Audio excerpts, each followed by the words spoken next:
और इन लोगों को एक सामान के नजर से देखा जाता है। तो डिपेंड करेगा, सम्मान के लायक है तो सम्मान की नजर से, सामान बन के घूमिएगा तो सामान बन के लोग देखेगा यहाँ पे। करने से वो तुम्हें रात को दे देगी, नहीं मिलेगा भाई, नहीं मिलेगा। फिर वो कहती घर छोड़ाओ, महा यार 370 रुपए लगे हैं, मगर वसूलता करूँगा। Why do men objectify women? 370 की बिरयानी पे बंदा कंसेंट खरीद रहा है। Khan sir objectifying women on the basis of their clothes. So yeah, we are gonna just talk about all of this shit. And मुझे पता है यार तुमने इन सब के बारे में ऑलरेडी बहुत सारी वीडियोस देख ली होगी, but my perspective is gonna be different. इन सब से तो बेटर ही होगा। Before we start the video, this is a new YAP series which I started, जो कि हर हफ्ते इसका एक एपिसोड आएगा, so just subscribe. तुमने बहुत सारी ऐसी वीडियोस देखी होंगी। इन चीज़ों के बारे में रिसेंटली काफ़ी ज़्यादा बात होना स्टार्ट हुई है। तुम अपनी फील्ड में भी ऐसे देख रहे होगे। And my take on that is the society is evolving. याद करो वो टाइम जब लड़कियां होती थी और फिर उन्हें सती प्रथा में ऐसे जला दिया जाता था। Just remember that time. बाद में फिर लोगों ने बोला कि नहीं यार ये तो गलत है, बिकॉज ऑफ कोर्स यार किसी को जला देना जस्ट बिकॉज उसका पति मर गया है is totally wrong. It's just disgusting thought.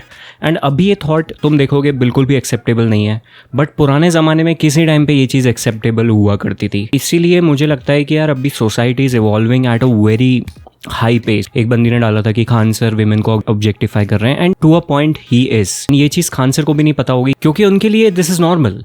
Y I am saying this is क्योंकि Khan sir has been a person जिनका बहुत ही ग्रेट पब्लिक पर्सोना है, and he knows how to play the narrative game very well. I don't think कि वो अपनी reputation risk पे लेंगे टू ऑब्जेक्टिफाई विमेन, बट अगर वो ऑब्जेक्टिफाई कर रहे हैं सो दैट बेसिकली मीन्स कि ही हिमसेल्फ डजंट नो, और उनके लिए ये चीज़ नॉर्मल है।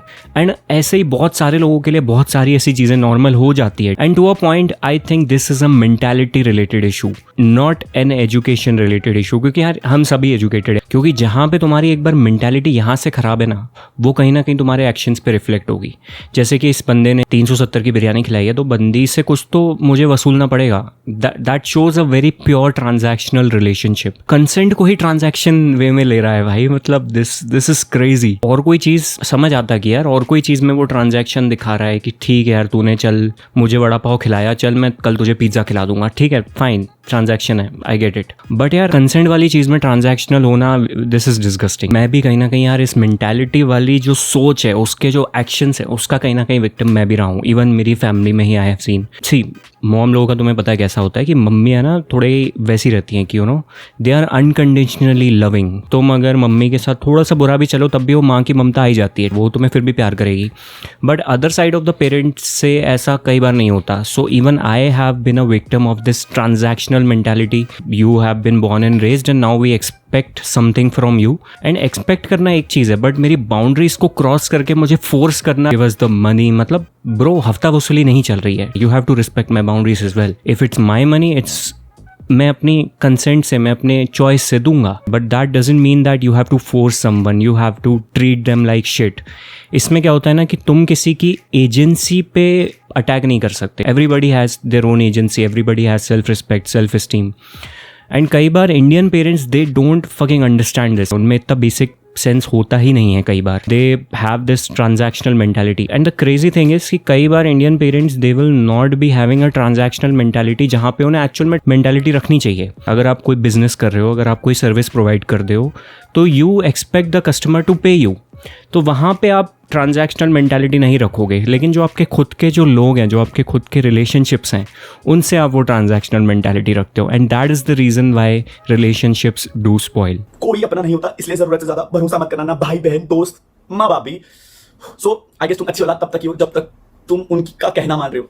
इसलिए मेरा रूल है कि भाई मैं अपनों से कभी भी ट्रांजैक्शनल मेंटालिटी नहीं रखता, नहीं तो फिर रिश्ते खराब होते हैं। ऑब्वियसली लोगों की सोच खराब होती है, एंड कहीं ना कहीं it reflects into their actions. ऐसा प्यार होता है जहाँ पे तुम कुछ एक्सपेक्ट नहीं करते बदले में, and you love them just because you love them. और वो प्यार कोई कंडीशंस पे डिपेंड नहीं होता। That is unconditional love. That is what the love I believe in, not that conditional love कि नहीं अच्छा तूने ऐसा किया, ओ ये तो वैसा नहीं कर रहा, इसे थोड़ा सा कम प्यार दे। That is just bullshit bro. कहीं ना कहीं वो दिखावा है। ये जो चीज़ हुई ना 370 की बिरयानी, यहाँ पे जो आउटरेज हुआ, कहीं ना कहीं I also disagree with that outrage. Why do I say that is, तुम अगर ध्यान से देखोगे ना तो वहाँ पे सारे लोग हंस रहे थे इंक्लूडिंग गर्ल्स। या तो ये हो सकता है कि 370 वाली चीज़ में कंसेंट खरीदना इतना नॉर्मलाइज हो गया है कि लोग साथ में हंस रहे हैं, कोई ऑब्जेक्ट नहीं कर रहा। या फिर ये हो सकता है कि द सेकेंड केस, लोग उस इंसान की बेवकूफ़ी पे हंस रहे हैं कि भाई ये सोचता है कि 370 में कंसेंट खरीद लेगा। आई think this is the second case, क्योंकि इतना बेसिक सेंस मेजोरिटी लोगों में होता है। मुझे लगता है कि लोगों ने सिचुएशन को भी मिस इंटरप्रेट किया है एंड प्रणीत को जो हेट मिल रहा है वो काइंड ऑफ गलत है यार, मुझे कहीं ना कहीं ऐसा लगता है। Third thing I also feel is कि अब ऐसा है ना कि अब सब डूबती नैया में हाथ डाल रहे हैं, क्योंकि ये टॉपिक वायरल है तो हर कोई उस पर वीडियो बना रहा है, हर कोई प्रणीत को क्रिटिसाइज कर रहा है जस्ट फॉर द व्यूज। कई जो गर्ल्स हैं इस पर वीडियो बना रही है वो बहुत जेन्युइन लगा मुझे, क्योंकि वो दिख जाता है वीडियो से कि वो जेन्युइन है। बट कई जो बॉयज़ हैं जो इस पर वीडियो बना रहे हैं, I think bro they are just doing it for the views, most of the boys, not all. इस बंदे की तुम वीडियो देखोगे, इसका तुम पूरा चैनल उठा के देख लो, ये इसी टॉपिक्स पे वीडियो बनाता है कि भाई बॉलीवुड ने इसने सेक्स कर लिया, उसने लड़की ने, वो हवसी है, ये उसका लस्टफुल पास्ट है, ये हवसी है, वो हवसी है, सब बैंड जो सभी चूती हैं, मतलब ठीक है। इसके हिसाब से पूरा बॉलीवुड ही लस्टफुल है, पूरा बॉलीवुड में ही लस्ट भरा हुआ है, सब सेक्स करने के लिए ही जा रहे हैं and he is playing the game very well. That is why he is making videos on Bollywood, making videos about sex, क्योंकि इसे पता है उस पर भी व्यूज आएंगे। एंड द हिपोक्रेसी वाली चीज इज कि ये बंदा he is also promoting a सडल promotion, वो भी जो कि इंडिया में अभी बाय द वे बैन है। सो ये लोगों को क्रिटिसाइज कर रहा है उनकी गलत चीज़ों के लिए, at the same time he is also promoting सट्टा, ही इज रॉन्ग हिमसेल्फ। तो इसे कहते हैं यार सिलेक्टिवली क्रिटिसाइज करना, यानी कि तुम एक गलत चीज़ को तो क्रिटिसाइज कर रहे हो लेकिन तुम खुद ही हिपोक्रेट बन के दूसरी गलत चीज़ कर रहे हो। इसका एक example, okay I am okay with eating chicken but I don't go that far to eat a dog, that is wrong bro, both are animals. So if you are criticising one thing कि okay chicken खाना it's normal and dog नहीं यार dog तो प्यारे होते हैं, dog तो cute, no bullshit. दोनों ही एनिमल हैं, दोनों ही जानवर हैं, दोनों को ही काटना गलत है। या तो सही है तो फिर दोनों सही है, गलत है तो फिर दोनों गलत है। So this is known as being selectively, you get the point. कहीं ना कहीं मेरे को ऐसा लगता है कि लोग चेंज नहीं होते हैं या लोग चेंज में रेजिस्टेंस भी दिखाते हैं।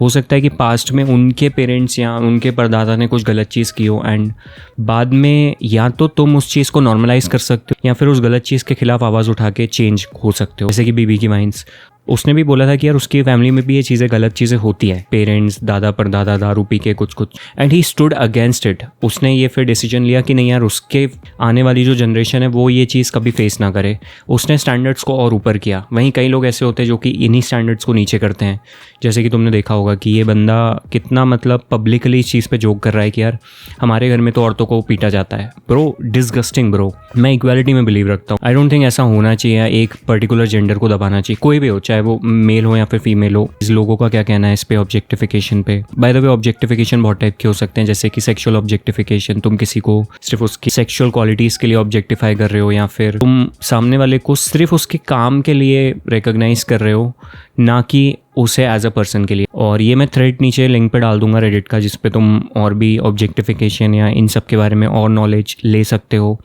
जैसे कि यहाँ पे एक बंदा कहता है कि यार ऑब्जेक्टिफिकेशन का ये भी मतलब है कि जब तुम 5 साल के थे और तुम्हारे पास कोई डॉल थी तुम उसे एक ह्यूमन की तरह ट्रीट करते थे।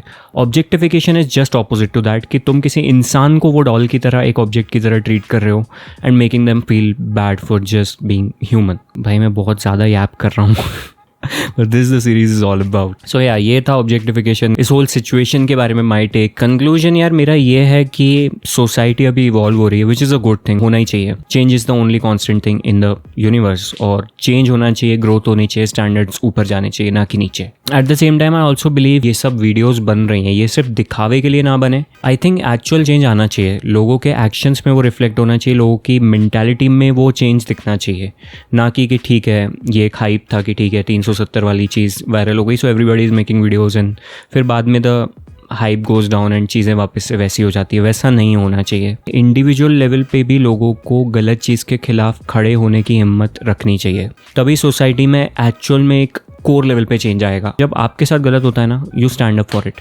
ऐसे सोचो जब कितने सारे लोग हैं वो सब अपने अपने लेवल पे स्टैंड अप करेंगे and that's how the society will evolve into being better. That's it for the YAP series. तुम लोग बताना कि यार अगर तुम चाहते हो कि मैं कोई ऐसा टॉपिक कवर करूँ YAP सीरीज में, just let me know bro. I'm all here to just yap about stuff every single week. तुम लोग मुझसे इंस्टाग्राम पे भी बात कर सकते हो। I feel very great यार, मतलब जब लोग मुझसे इंस्टाग्राम पे बात करते हैं, मैसेज करते हैं, कई ऐसे लोगों ने मुझसे कुछ बातें करी, just they try to connect with me.